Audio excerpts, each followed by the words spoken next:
Haleluya. Puji Tuhan, kembali lagi kita bertemu di dalam Renungan 79 untuk hari ini. Mari sebelum kita mendengarkan firman Tuhan, kita mau katakan resilient, saya tangguh di dalam Tuhan. Biarlah itu tidak sekedar menjadi tagline kita semua, tapi itu menjadi doa dan iman kita bahwa kita menjadi pribadi yang tangguh. Puji Tuhan. Untuk menjadi pribadi yang tangguh, mari kita belajar firman Tuhan hari ini. Yang saya berikan tema yaitu iman dan keselamatan. Di dalam Roma 3 ayat 23 sampai 24 akan saya bacakan. Karena semua orang telah berbuat dosa dan telah kehilangan kemuliaan Allah, dan oleh kasih karunia telah dibenarkan dengan cuma-cuma karena penebusan dalam Kristus Yesus. Jadi kita akan belajar di dalam satu perikop ini, tapi akan saya bacakan di dua ayat ini terlebih dahulu, dan dua ayat ini sebenarnya mengingatkan kita bahwa semua orang sebenarnya adalah orang-orang yang sudah jatuh di dalam dosa. Bahkan dikatakan di sana kehilangan kemuliaan Allah. Jadi pada dasarnya di hadapan Allah dan hukum-hukumnya semua orang adalah sama, yaitu sama-sama orang yang kehilangan kemuliaan Tuhan dan orang-orang yang sudah tidak memenuhi standar Tuhan di dalam hal tidak berdosa. Jadi semua orang sudah jatuh dalam dosa, dan kita semua tahu bahwa seakan-akan di dalam perjanjian lama hukum Taurat menolong umat manusia akan hal ini, tapi di dalam perjanjian baru ini bagaimana Rasul Paulus mengingatkan bahwa hukum Taurat sebenarnya tidak semata-mata menyelamatkan. Bahkan hukum Taurat tidak bisa menyelamatkan. Karena yang menyelamatkan atau yang menebus dosa kita di dalam ayat 24 dikatakan oleh kasih karunia telah dibenarkan dengan cuma-cuma karena penebusan dalam Kristus Yesus. Jadi kita semua tahu bahwa penebusan atau penyelamatan atau pembenaran itu hanya bisa diberikan di dalam Kristus Yesus. Penebusan Kristus Yesus. Kalau saya bacakan di dalam Roma 3 ayat 28 di dalam terjemahan BIMK dikatakan, sebab kesimpulannya adalah begini, orang dinyatakan berbalik kembali kepada Allah bukan karena ia melakukan apa yang tercantum dalam hukum agama Yahudi, melainkan karena ia percaya kepada Yesus Kristus. Di sini kita semua tahu bahwa hukum agama Yahudi adalah hukum Taurat. Jadi Rasul Paulus menyimpulkan bahwa mencari pembenaran dengan melakukan hukum Taurat adalah hal yang sia-sia. Karena kita semua tahu bahwa pembenaran hanya dapat diperoleh melalui iman di dalam Yesus Kristus. Jadi untuk dapat memahami lebih dalam mengenai iman dan keselamatan, dalam perikop ini mari kita dapat melihat secara luas, yaitu ada 5 pokok pikiran yang terdapat di dalam perikop ini. Yang pertama, kebenaran Allah dinyatakan di dalam ayat 21 sampai 22 akan saya bacakan di dalam terjemahan TSI dikatakan, tetapi Allah sudah menyatakan cara baru supaya manusia bisa dibenarkan di hadapannya. Cara untuk dibenarkan ini bukan berdasarkan hukum Taurat, tetapi hukum Taurat dan perkataan para nabi sudah menyaksikan tentang hal itu. Caranya adalah Allah membenarkan setiap orang hanya melalui percaya penuh kepada Yesus Kristus. Allah melakukan hal itu untuk semua orang yang percaya kepada Kristus karena semua bangsa mempunyai kebutuhan rohani yang sama. Jadi kita bisa belajar dan melihat di sini bahwa kebenaran Allah sudah dinyatakan. Bahkan kita semua tahu di sini dikatakan bahwa caranya adalah Allah membenarkan setiap orang hanya melalui percaya penuh kepada Kristus Yesus. Jadi kebenaran Allah dinyatakan bahwa keselamatan hanya di dalam Yesus Kristus. Lalu yang dapat kita pelajari yang kedua, yaitu tentang semua orang telah berdosa. Bahwa kita semua tidak bisa lepas dari fakta ini bahwa semua orang sudah berdosa atau telah berdosa. Di dalam ayat 23 akan saya bacakan. Karena semua orang telah berbuat dosa dan telah kehilangan kemuliaan Allah. Jadi tidak ada orang yang tidak luput dari dosa. Bahkan orang yang sehebat apapun, orang yang berusaha menjaga hidupnya seperti apapun, dia memiliki masa lalu yang pernah jatuh di dalam dosa. Jadi tidak ada manusia yang sempurna yang tidak luput dari dosa kecuali Tuhan Yesus itu sendiri.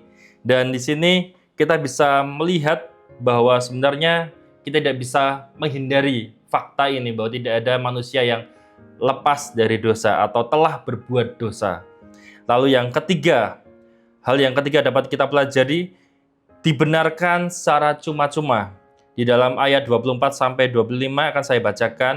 Dan oleh karena kasih karunia telah dibenarkan dengan cuma-cuma karena penebusan dalam Kristus Yesus. Kristus Yesus telah ditentukan Allah menjadi jalan pendamaian karena iman dalam darahnya. Hal ini dibuatnya untuk menunjukkan keadilannya, karena ia telah membiarkan dosa-dosa yang telah terjadi dahulu pada masa kesabarannya. Jadi kita bisa melihat bahwa kita diberikan keselamatan dengan cuma-cuma. Dengan kata lain, dengan gratis Tuhan memberikan keselamatan itu. Dan yang keempat yang bisa kita pelajari, yaitu tidak ada tempat untuk kesombongan. Di dalam, saya bacakan di dalam ayat 27, jika demikian apakah dasarnya untuk bermegah? Tidak ada. Berdasarkan apa? Berdasarkan perbuatan? Tidak, melainkan berdasarkan iman. Jadi tidak ada celah untuk kita membanggakan diri kita atau menyombongkan diri kita, karena kita semua tahu bahwa kita diselamatkan benar-benar karena anugerah Tuhan, karena Tuhan sangat-sangat mengasihi kita. Jadi tidak ada alasannya untuk kita memegahkan diri kita di hadapan orang-orang. Mungkin kita hebat pelayanan, mungkin kita hebat melakukan A, B, C, tapi sebenarnya di hadapan Tuhan sebenarnya kita tidak bisa menyombongkan diri kita, karena keselamatan kita semata-mata adalah anugerah Tuhan. Lalu yang kelima, Allah adalah Allah untuk semua orang. Jadi kita bisa belajar di dalam ayat 29, akan saya bacakan dalam terjemahan FAYH. Apakah hanya orang Yahudi saja yang diselamatkan oleh Allah dengan jalan ini? Tidak, sebab orang bukan Yahudi juga boleh datang kepadanya dengan cara yang sama. Jadi pada dasarnya, semua orang sebenarnya ketika dia mengimani siapa Tuhan Yesus itu, dia layak untuk diselamatkan. Dan dia sudah diselamatkan ketika dia memiliki iman. Jadi tidak hanya untuk satu bangsa saja, satu kaum saja. Jadi keselamatan ini sebenarnya untuk semua orang yang percaya. Jadi tidak ada hal yang dapat kita bangga-banggakan karena kita anak seorang pendeta misalnya, atau kita keluarga pendeta, atau kita keluarga A, keluarga B, keluarga C. Tidak bisa kita banggakan tentang hal itu. Karena pada dasarnya keselamatan itu sifatnya untuk semua orang. Tapi semua orangnya harus kita garis bawahi yang beriman, yang percaya kepada Tuhan. Lalu kita bisa melihat penerapan di masa kini tentang hal ini, apa yang bisa kita terapkan.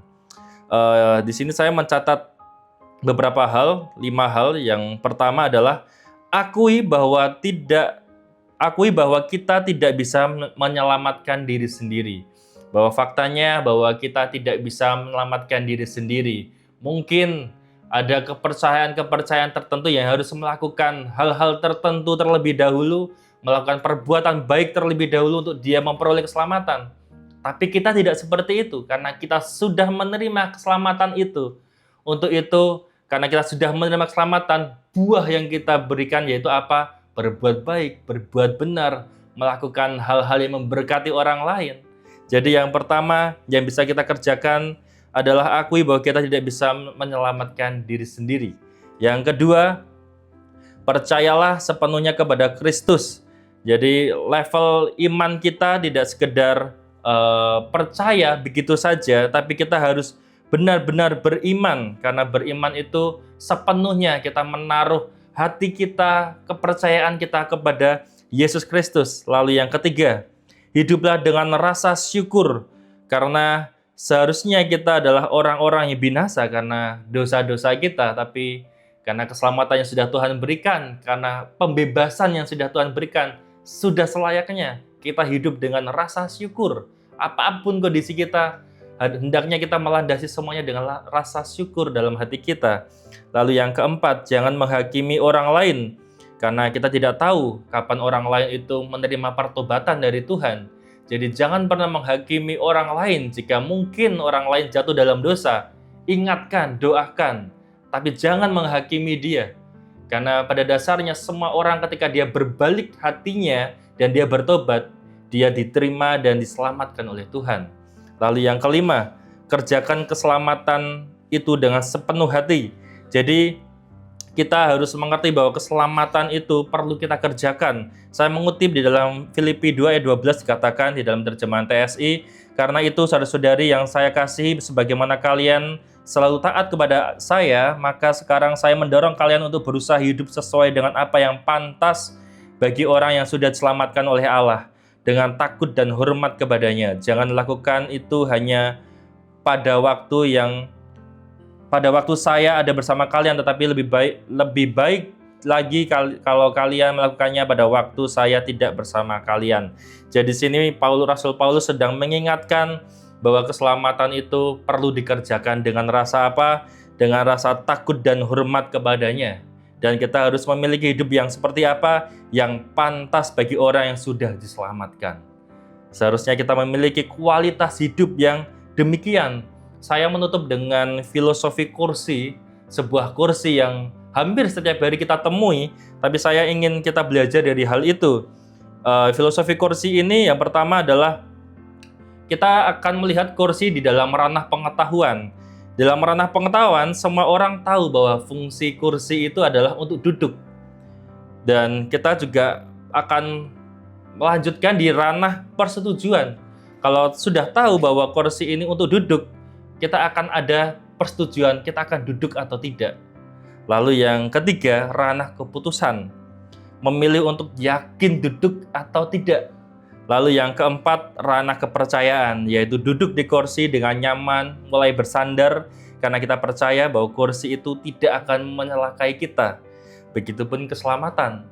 Ketika kita percaya atau melihat ini adalah keselamatan dari Tuhan, hendaknya kita ini mengerti di dalam pengetahuan kita, lalu ada persetujuan di dalam hati kita, lalu ada keputusan yang kita ambil, dan yang terakhir ada ranah kepercayaan, yaitu ketika kita beriman, kita percaya, kita duduk dengan nyaman, dan kita bisa bersandar supaya kita benar-benar tidak goyah, karena ketika kita bersandar itu menandakan bahwa kita sangat percaya bahwa keselamatan ini memiliki kuasa yang besar dalam hidup kita. Jadi firman Tuhan hari ini kita belajar bahwa iman dan keselamatan tidak bisa dipisahkan. Bahwa ketika kita mempercayai Tuhan sebagai Tuhan dan Juru Selamat kita, hendaknya kita juga hidup di dalam keselamatan tersebut. Mari sebelum kita menutup dengan doa, terima kasih telah mengikuti Renungan 79, kiranya dapat menjadi berkat untuk kita semua. Bapak, Ibu, Saudara yang ingin didoakan untuk pokok doa tertentu, menceritakan kesaksian, baik mujizat, kesembuhan, pemulihan, masalah keluarga, dan lain-lain, dapat disalurkan melalui chat WhatsApp di nomor 081 327 420088. Mari kita berdoa. Tuhan Yesus, terima kasih Tuhan untuk rahmat-Mu dalam hidup kami. Terima kasih Tuhan untuk keselamatan yang Engkau berikan dalam hidup kami Tuhan. Ajar pada kami untuk kami mengerjakan keselamatan ini dengan rasa hormat dan kagum di dalam Engkau Tuhan. Ajar pada kami Tuhan untuk hidup di dalam rasa syukur kami Tuhan. Dan kami percaya Tuhan, Kau Allah yang tidak pernah mencelakai hidup kami Tuhan. Kau Allah yang tidak pernah lelah Tuhan untuk melihat kehidupan kami. Dan kami sungguh mengimani Tuhan bahwa Engkau adalah satu-satunya keselamatan dalam hidup kami Tuhan. Dengan bibir Jemaat GBD El Shaddai Magelang menceritakan segala hukum yang Engkau ucapkan atas petunjuk peringatan-peringatan-Mu.